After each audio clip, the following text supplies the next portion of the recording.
Hi, welcome back to my channel. I'm back with a whole new style, new intro finally, and just basically new everything. I've been wanting to try and get back into making more long-form content for my channel instead of just doing YouTube shorts, but I didn't really know what would be the best way to do it. I've been debating on what to do with this new era of mine, so I decided to do a video talking about what I love most, which is art and art-related topics. So sit back and enjoy the video while I talk about what I consider a very niche community. That community would be known as the Drawcast community. What is Drawcast? Drawcast was a drawing and social media app combined into one. I couldn't find exactly when the app released, but I joined around 2013 when I got my first iPhone. The app allowed you to create art, and when you were done, share the art onto their designated social media platform for others to like, comment, and follow you to see more of your art. Now, this was during the time social media was just starting to gain traction and a lot more people were beginning to use it. Instagram was getting bigger, Twitter was making its rounds, and apps such as Vine just made its debut that same year. Now, I'm not sure if there were any social media apps at the time that were solely for art sharing, but Drawcast seemed to be the one that was making its rounds. Like, we did have DeviantArt, but that was only a website at the time, and an app wouldn't be introduced till late 2014. Drawcast made it easy for creating art and getting the chance to share it all in one place. It was my first introduction into social media overall, and when I first got my iPhone, the first thing I did was download a bunch of drawing apps, and the one that stuck out the most was Drawcast. Drawcast wasn't anything special in terms of its features at the time. I believe we had like 3 layers max, 2 brushes, like a hard brush and a soft brush, eraser, and of course a color wheel. You couldn't rotate the canvas, you couldn't do any of that. I don't even think there was a transform feature, which would be added later in the future, but it was just really simple. It was simple enough to use and wasn't overly complicated, which I loved at the time.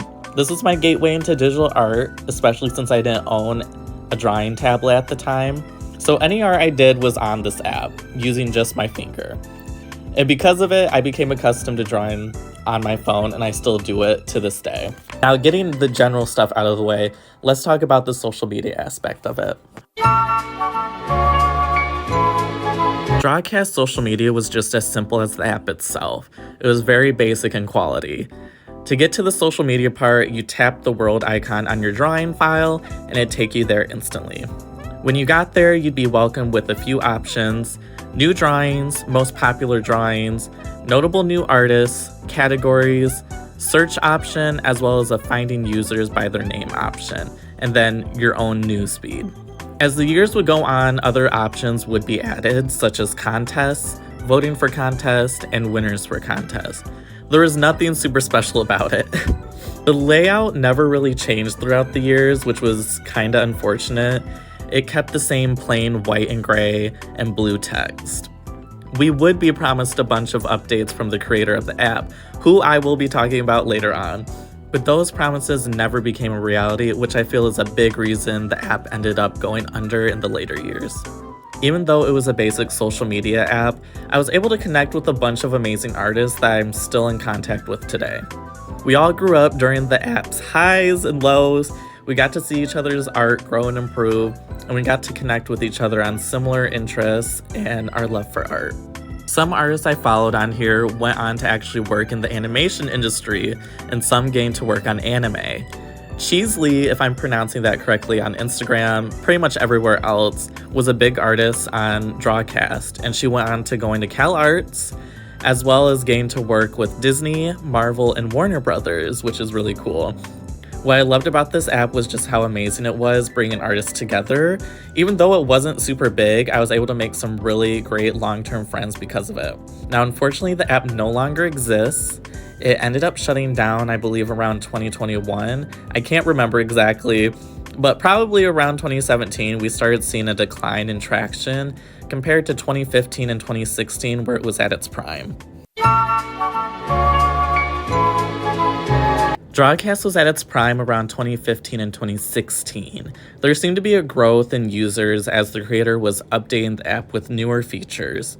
During this time, The creator attempted dropping other apps to coincide with Drawcast, but for other interests.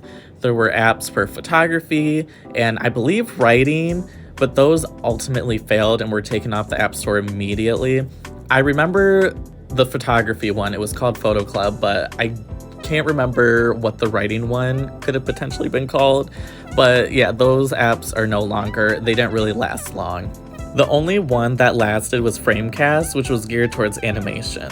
The app worked exactly like the original Drawcast, but with animation capabilities, and that stayed active up until Drawcast's demise. I was also told there was an 18 plus filter that apparently only lasted like 2 days. I missed out on this feature because I have no memory of it at all, but apparently people ended up spamming it with dick drawings, and that feature got removed immediately. Around 2018, we start seeing a decline in activity with the apps themselves. I myself wasn't as active on it anymore because there wasn't much to offer. The creator kept giving us empty promises about the future of the app, and it wasn't the same. There were no updates, the app was becoming glitchy, and there was a lack in quality compared to other apps present during this time. A lot of us users were pretty certain of the end for the app altogether, and sure enough, in 2021, the owner, Daniel Coda, would come forward and confirm that the app would be shutting down entirely. Well, what we initially thought. But Drawcast did in fact make a comeback, not that soon after, but not the way we would have thought.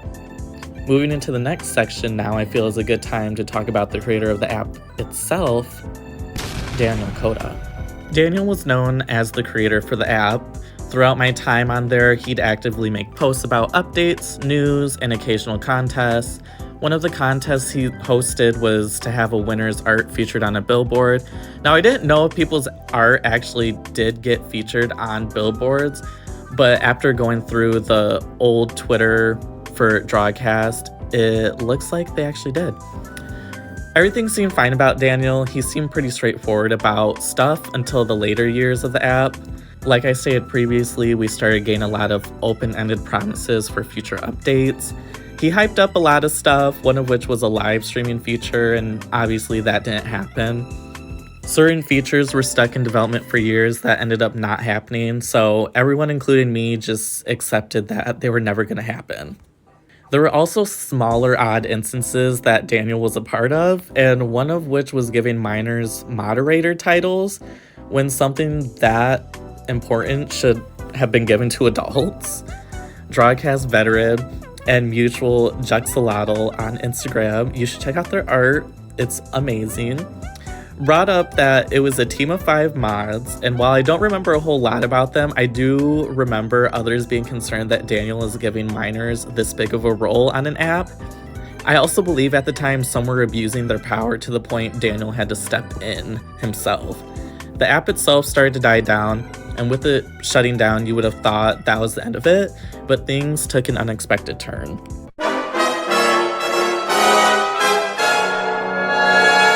As the title reads, there was an unexpected revival for the app. Was this version of the app everything people were wanting? New layout? Better features? Better overall quality? Nope. That was all thrown out the window. This app sadly was a victim to the NFT treatment. Yup, that's right folks, our lovely Daniel Coda made his way into the NFT scene.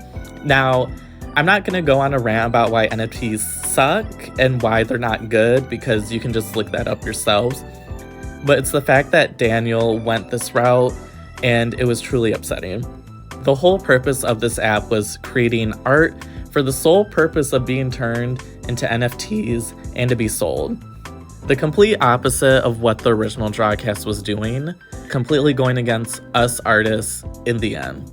When I found out, I downloaded the app myself to see what it was about, and everything about it was trash. I actually took some screenshots. This is the only proof I have of the app's existence, so it was me ranting on my Instagram story. So this is all I have to showcase. Once again, nothing changed except minor stuff, and the social media aspect was removed with the option to submit your drawings to NFT contests he was hosting. And unfortunately, people did participate and their work is now being sold as NFTs. So that's sad. Original Drawcast users found out about it and of course left bad reviews for the app, all feeling the same way I felt about it going against us. I believe it had a 2-star rating when I stumbled upon it. I deleted the app after testing it out, and not that long after, it ended up disappearing from the App Store altogether, making that as the official end of Drawcast and Daniel Kota. I tried finding out if Daniel was still active anywhere, but the last thing he tweeted was back in 2023 discussing the use of AI and NFTs, so I fear we lost him. Even though Drawcast met an unfortunate end, I'm really grateful with what it gave me, which was an enjoyable experience and some amazing friends. Even though the app honestly sucked, it had its charm and shaped a lot of us young artists. I even still have the apps, like I refuse to get rid of them. I don't use Drawcast at all, but I still use Framecast from time to time to make quick phone animations on my phone. And unfortunately for all the art that I had saved on Drawcast, that is all gone, besides like some few screenshots I took, but that's all. A lot of that art that I had is like lost to existence. Pretty much lost media at this point for myself. Did any of you also use Drawcast when it was at its prime? What did you think about it, and what was your experience like? I didn't have many followers, so I highly doubt a lot of you know my art from there, but who knows, maybe you did see my art. Anyways, I think it's time to end the video. I really hope you enjoyed me rambling about a random art app. I don't know what my next video will be like, but if you enjoyed this more long form style, let me know and I may consider doing more. So thank you and take care.